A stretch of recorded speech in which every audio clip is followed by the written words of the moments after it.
Salut tout le monde, c'est Tonton Lu. On se retrouve aujourd'hui non pas sur la Laguna, mais pour le grand retour. Alors oui, je m'excuse, j'étais absent longtemps parce que j'ai eu un accident de la route. Et comme je vous l'avais dit dans une précédente vidéo. Et là, je suis enfin de retour depuis lundi. Ça a été assez calme. Juste une petite réparation entre guillemets, mais c'est plusieurs affichages pour ça que je n'ai pas filmé. Et la réparation, c'est de la même pièce aujourd'hui parce que j'ai reçu la pièce. Donc c'est sur une C3 Picasso. On va changer le moteur et mécanisme d'essuie-glace. Parce qu'en fait, la voiture a pris un. Ouais, attendez, je vous emmène devant le véhicule. On se retrouve tout de suite. Donc voilà le véhicule. En fait, elle a pris un gros bloc de neige ici, là, qui est descendu et qui a bloqué l'essuie-glace là. Et donc du coup, celui-là est venu en collision avec, à peu près à ce niveau-là. Et ça a explosé toute la tringlerie d'essuie-glace. Donc aujourd'hui, on va le changer. Pour ce faire, c'est pas bien compliqué. Vous retirez le joint qui est là, juste en tirant dessus. Vous le prenez de là-bas, vous tirez, et il vient. Ensuite, il y a deux caches à virer, ici et ici.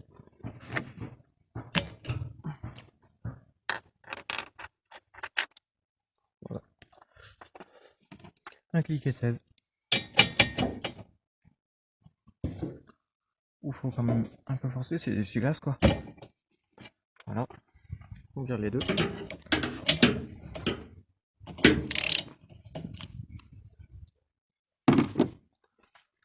Maintenant qu'ils sont débloqués, pardon, on peut enlever à la main.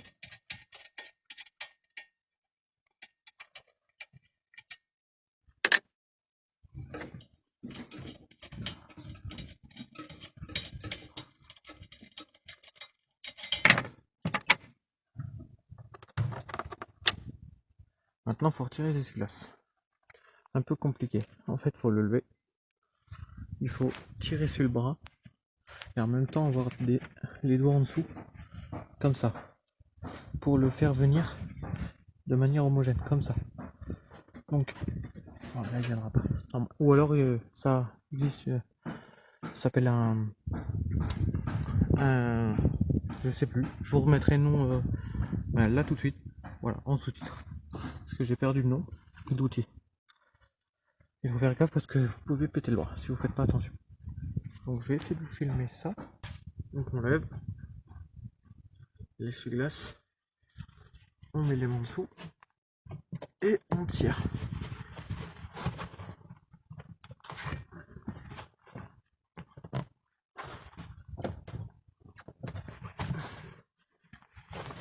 C'est un peu compliqué.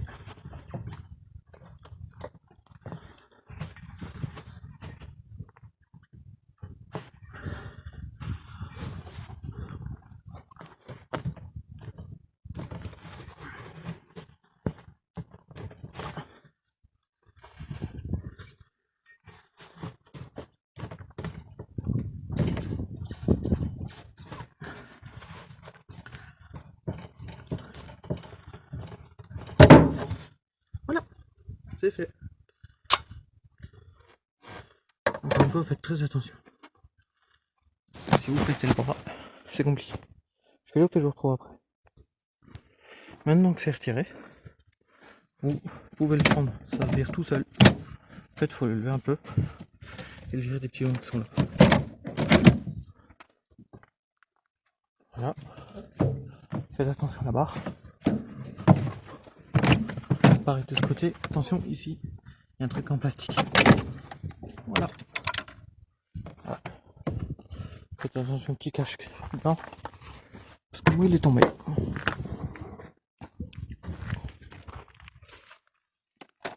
Voilà. Où est-ce qu'il est tombé, mon petit cache blanc? Je l'ai, il est là. Bon, je vais chercher une pince pour le prendre. Maintenant que c'est retiré, avant toute chose et d'oublier, retirer la prise. Il y a une petite languette juste en dessous. Il faut juste la tirer un peu vers soi et la prise vient. Alors enlevez-la tout de suite, comme ça vous êtes quitte de l'oublier d'arracher tout le câblage. Ensuite, pour retirer ça, il y a deux vis, une ici et une ici. C'est du 10. Je vais chercher le matos et j'arrive. Bon, maintenant on a le matériel. On va commencer par celle-ci, parce qu'il y a un truc en plastique en dessous qui va revenir quand il va bouger.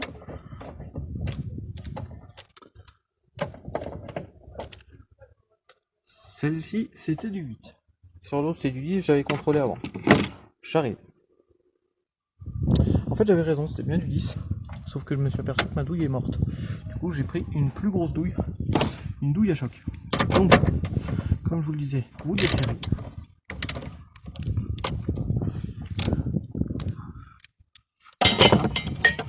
Donc là, comme vous avez vu, ça a pu tourner. Là, pareil. Bah yes, c'était même pas serré ici. Bravo. Ensuite, vous prenez la douille et vous pouvez y aller tranquillement à la main. Bon. Comme vous pouvez voir, là ça va. Ah, ça va pas. Donc là, ça va finir par bouger. Donc de toute façon, je vous montrerai une fois qu'elles seront dévissées. Je le laisserai poser là où il est. Mais là, je le vire parce qu'autrement, il va tomber. Donc voilà, c'est fait. Après, les vis restent dessus, hein, c'est pas un problème. Elles restent dessus, elles sont prisonnières. Donc là, il est tombé. Donc comme prévu, il a basculé forcément. Parce que plus rien ne le retient, donc il fallait surtout bien retirer la prise comme je vous ai dit au début.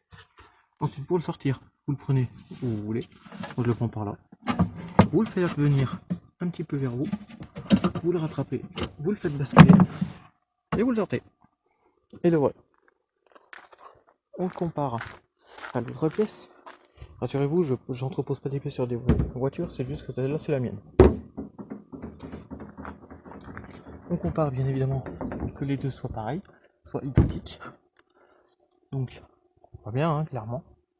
Tout est bon, le moteur est le même. Donc voilà, donc l'ancienne pièce est partie. Je retire ça, une nouvelle, parce que oui, vous vous doutez bien que sur ce genre de véhicule, c'est des pièces neuves qu'on remet, hein, quand il y a ce genre de casse. On remet des pièces d'occasion. Donc là, j'ai été acheter celle-ci à la casse Jacoto. Et voilà. Maintenant, truc moins drôle, il faut le réaxer. Il faut réaxer de nouveau. Chemin inverse. On remet.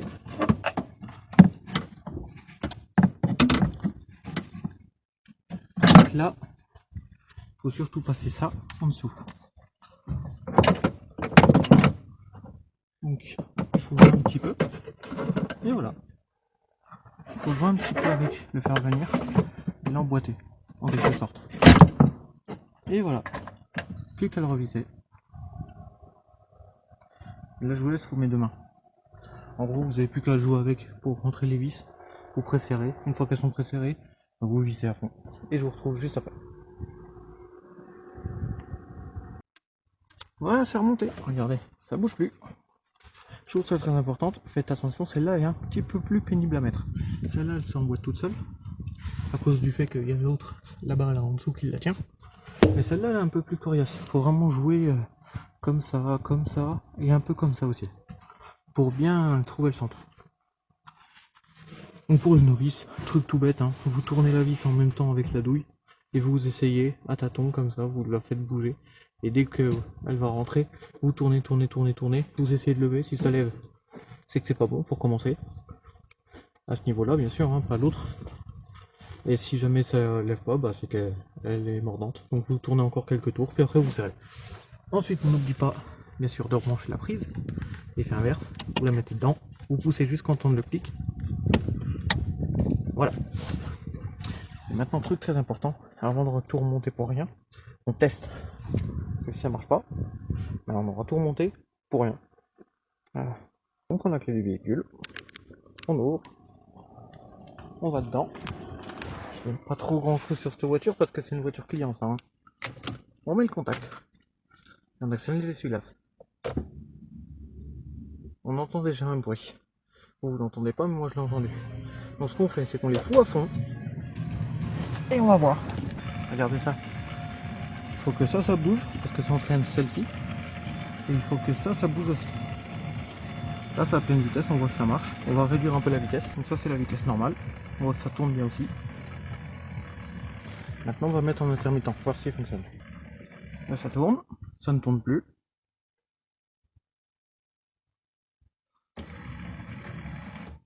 Parfait. On peut couper. Vous vous souvenez des trucs faciles à enlever tout à l'heure? Et ils sont beaucoup moins quand vous les remettez, croyez-moi. Donc, vous le placez comme ça. En gros, hein. Pour l'instant, il n'est pas placé. Hein. Ne vous inquiétez pas, je peux faire sans vous. Ensuite, il faut bien. Donc, je vais juste poser. Juste passer là-bas. Bien sûr, en relevant tout le plastique qui est en dessous. Il faut bien le passer. Voilà. Donc, ensuite, vous prenez le petit joint là. Et vous le repassez en dessous. C'est compliqué à une heure, c'est pour ça que je galère. Bon. Vous essayez de glisser tant bien que mal en dessous. C'est vraiment compliqué à une seule main. Voilà, c'est fait. Donc là, bien sûr, ça a rebougé. Voilà, vous remettez un peu.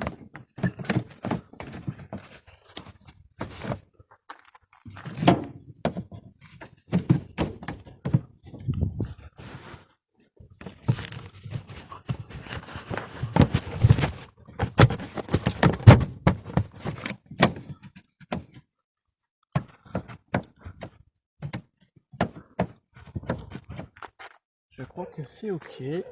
Quoique non. Il y a un truc qui va pas là. Voilà. Ah, c'est à peine relevé, j'ai juste repoussé par là et il est retombé. Comme il faut. Il est bien sous le joint ici. Voilà. Et sous le joint là. Et maintenant on met les essuie-glaces. Alors attention, sur ce véhicule, bien sûr, c'est deux essuie-glaces différents. Le petit bras va ici. Et le grand, voilà. Parce que de toute façon, vous pouvez le voir. Là, c'est court, donc petit bras. Là, c'est très long, donc long bras. De plus, sur ce véhicule, le truc qui est bien, vous voyez deux traits là. C'est exactement où doit être l'essuie-glace. Il doit être posé pile entre les deux. Pareil de l'autre côté. Il y a deux traits. On voit moyen parce que le pare-brise est sale. Voilà, là. Il y a un trait là. Il y en a un autre juste là. Il faut qu'il soit là. Donc je les règle parce que ça c'est impossible de faire à une seule main. Et je vous retrouve. Donc vous vendez le savon. Vous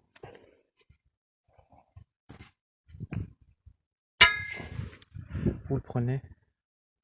Vous le mettez comme ça. Dedans. Vous poussez puis voilà quoi. A tout de suite. Voilà, donc ils sont remis. Donc ce que vous faites, vous vous embêtez pas. Vous les positionnez juste dessus. Et vous plaquez un coup. Vous vérifiez bien qu'ils soient entre les marquages que je vous ai dit. Donc là dans mon cas, c'est le cas. Attendez, on ne le voit pas très bien du coup. Ah oui, forcément on ne le voit pas. Donc là, il est bien dessus. Et là, il est bien dessus aussi. Maintenant, vous mettez les écrous.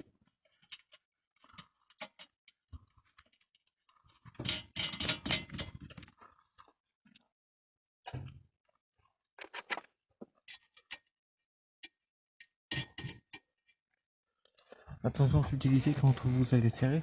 Contrôlez bien que vos balles ne bougent pas. Pour au mieux, mettez une main là. Empêchez-les de remonter, parce qu'autrement, du coup, votre réglage sera faussé. Et après, ils vont se taper. Et vous aurez changé ça pour rien. Je les serre et je vous retrouve. Bon, c'est resserré.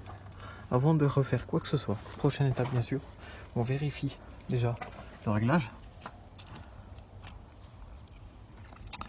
Donc on vérifie qu'ils soient assez éloignés les uns des autres. C'est bon. Ah, vous voyez, j'ai fait une bêtise. Il est pas bon. Faut que je redesserre. Pas fait attention. Donc, on redesserre. À peine, hein, pas besoin de tout virer. Et on le tire.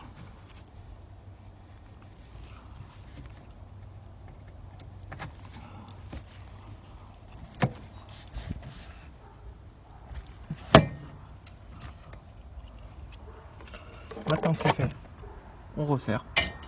Et maintenant on teste. Donc on teste à basse vitesse. On vérifie que ça tape bien exactement là où ça doit. Donc là ici, c'est parfait. Et ici, c'est parfait. On regarde bien qu'il ne regarde pas entre les deux, qu'ils ne viennent absolument pas se toucher. Et c'est parfait. Prochaine étape, pleine vitesse.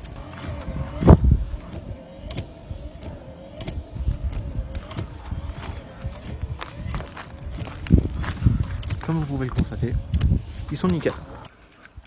Pour plus de sûreté, quand vous faites ce genre de manœuvre, moi je le fais pas parce que les balais sont neufs et que le pare-brise est lisse. Parce qu'il a ramassé beaucoup d'eau ces derniers jours vu qu'il y a de la neige de partout. Vous pouvez le voir, hein, regardez. Donc, mais bon, vous quand vous faites cette réparation, blindez votre pare-brise d'eau avant la réparation, hein, pas le faire quand là tout est démonté. Avant de vous lancer dans cette réparation, foutez-lui de la flotte. Au moins 2 bons litres, comme ça vous êtes sûr. Bon, si vous voulez vraiment être sûr, vous prenez un bidon de 5 litres, vous lui foutez dessus. Ensuite on remet le joint. Pour remettre le joint, pas compliqué. Vous voyez dans votre joint, il y a une petite rainure là. Donc c'est exactement là que ça doit aller. Une rainure, de toute façon vous allez le sentir, c'est rigide.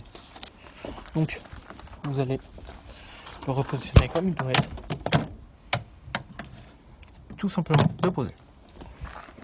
Et la rainure, vous venez la mettre dans son cran. Attendez, je vois pas ce que je vous montre. Voilà. Dans son cran, ici. Vous appuyez et vous suivez tout du long.